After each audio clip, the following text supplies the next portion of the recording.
सूरज ओइला सकाळ आसिला हेला पाठ पढ़ा बेला केते आशा केते उद्दीपना नहीं नुआ शिशु खड़ी छुईला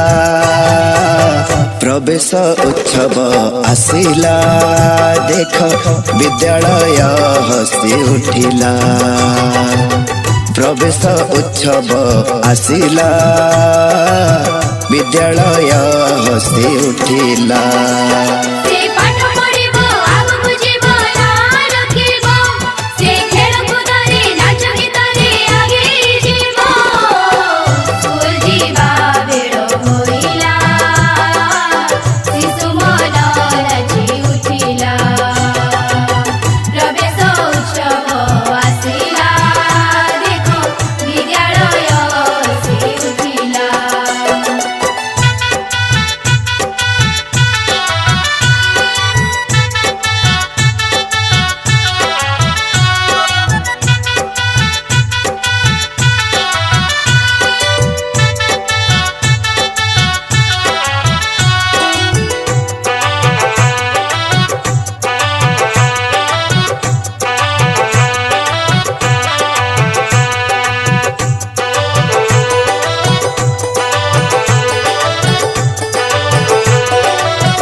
केते साजा सजा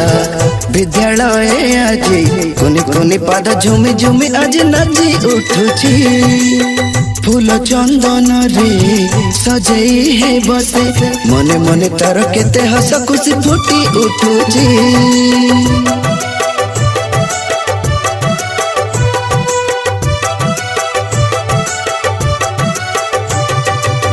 केते साजा सजा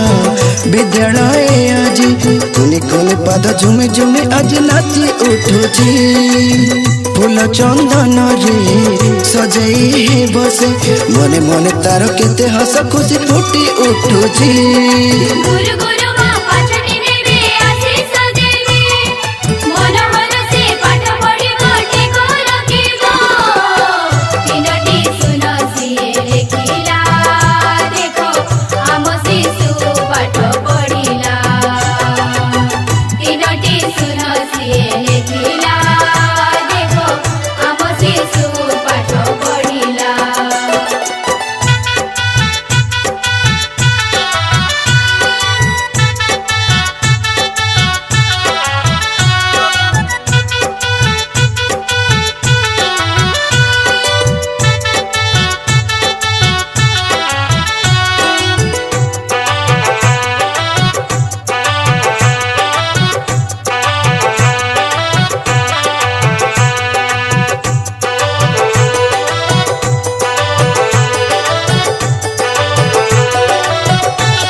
विद्यालय देखी हेबो आनंदित नुआ नुआ संग साथी संगे केते मिसिबो हसरे खुशी रे गुरु को साथी रे केते नुआ नुआ नुआ कथा जानी सिखिबो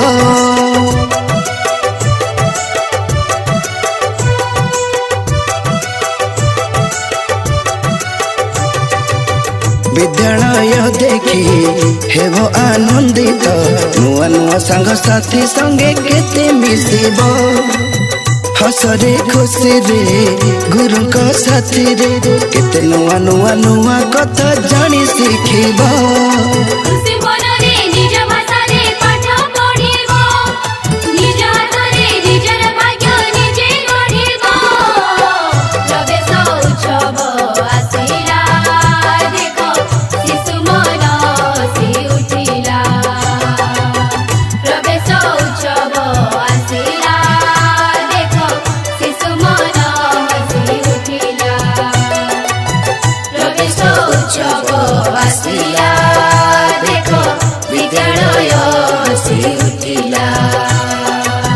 प्रवेश उत्सव आसिला